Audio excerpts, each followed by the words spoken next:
Great power conflict over Iraqi oil, the World War I-era administrator 7-9 Minutes by James A. Paul Global Policy Forum October, 2002. Sir Maurice Hankey, control of these resources becomes a first-class war aim.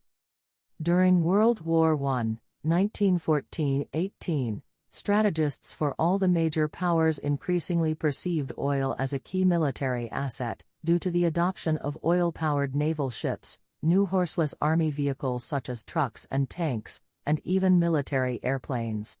Use of oil during the war increased so rapidly that a severe shortage developed in 1917-18.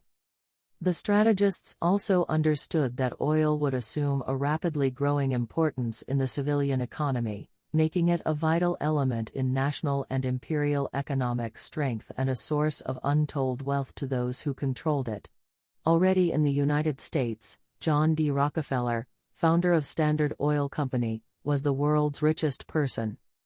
The British government, ruling over the largest colonial empire, already controlled newly discovered oil in Persia, now Iran, through the Anglo-Persian Oil Company. Since Britain lacked oil in the home islands, British strategists wanted still more reserves to assure the future needs of their empire. An area of the Ottoman Empire called Mesopotamia, now Iraq, shared the same geology as neighboring Persia, so it appeared especially promising.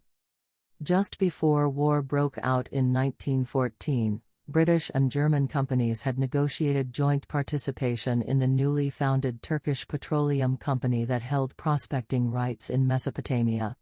The war ended the Anglo-German oil partnership and it exposed the territories of the German allied Ottoman Empire to direct British attack. As war continued, oil seemed ever more important and shortages ever more menacing to the imperial planners. Sir Maurice Hankey, powerful secretary of the British War Cabinet, wrote to Foreign Secretary Arthur Balfour during the war's final stage, to argue that oil had become absolutely vital to Britain and that oil resources in Mesopotamia would be crucial in the future. Control of these oil supplies becomes a first-class war aim, Hankey said enthusiastically, as British troops closed in on Baghdad. 1. Unfortunately for the British, they had ceded much of the oil-producing area in northern Iraq to their French ally in the secret Sykes-Picot Accord of early 1916, carving up the soon-to-be-defeated Ottoman Empire. British diplomacy and military plans changed course to recoup what had already been given away.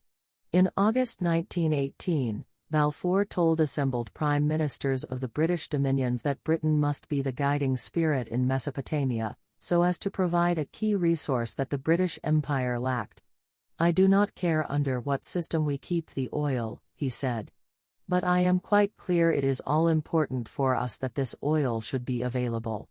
To this end, British forces raced to capture the key northern city of Mosul several days after the armistice was signed. Britain thus outmaneuvered the French, establishing a military fait accompli in the oil zone of northern Mesopotamia. The French were furious. France, too, lacked oil fields in its home territories, and its politicians and imperial strategists saw Mesopotamia as a key resource for France's future industrial and military might. In the months after the armistice, nothing caused greater friction between the two allies than the oil question. During the Versailles Peace Conference, British Prime Minister David Lloyd George and his French counterpart Georges Clemenceau nearly came to blows over Mesopotamian, Iraqi, oil, according to eyewitness accounts. U.S. President Woodrow Wilson apparently intervened and only barely restrained them.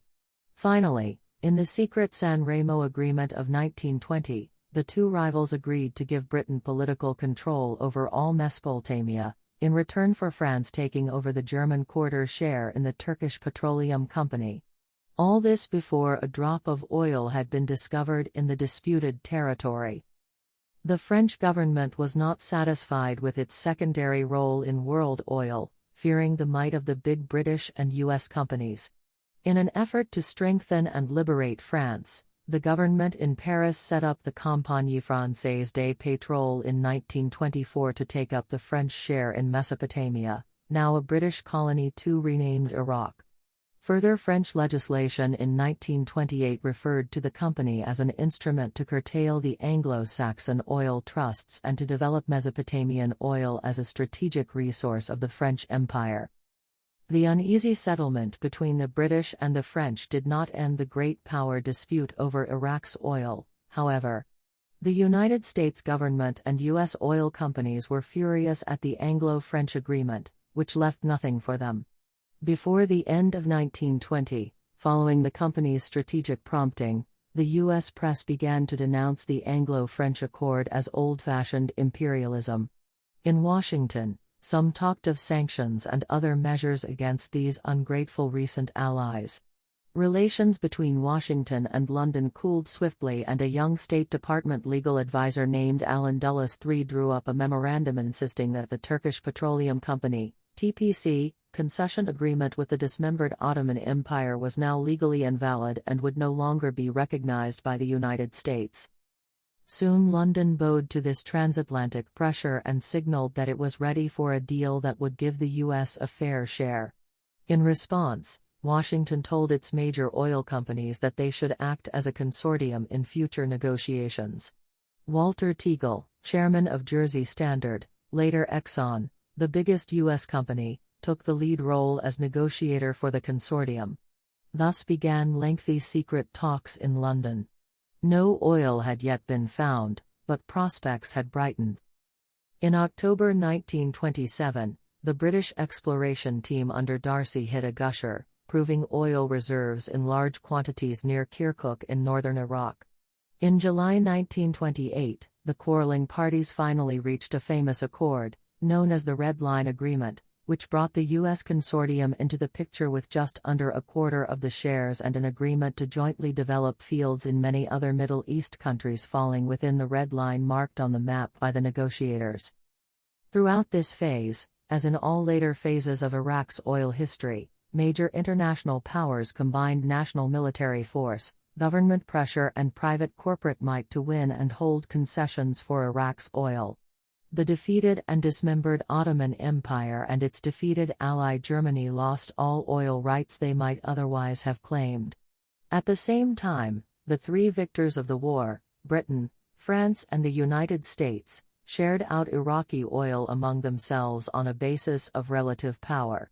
The dominant colonial power, Britain, came out with nearly a half share, while the two lesser powers on the regional stage, the US and France, each won close to a quarter share.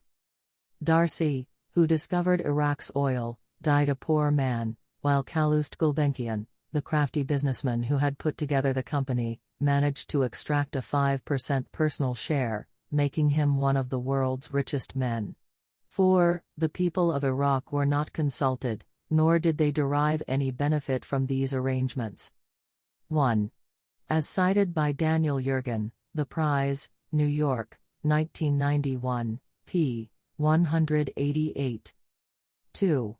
More precisely, a League of Nations mandate. 3. Brother of Secretary of State John Foster Dulles and himself Director of the CIA, 1953-61. 4. The precise shares in the company were as follows: British Petroleum 23.75%, Royal Dutch Shell 23.75%, Compagnie Franny Section S des Pétrole 23.75%, U.S. Consortium 23.75%, Calouste Gulbenkian 5%. archive.globalpolicy.org/component/content/article/185 general/40479 Great Power Conflict over Iraqi Oil The World War I Era.html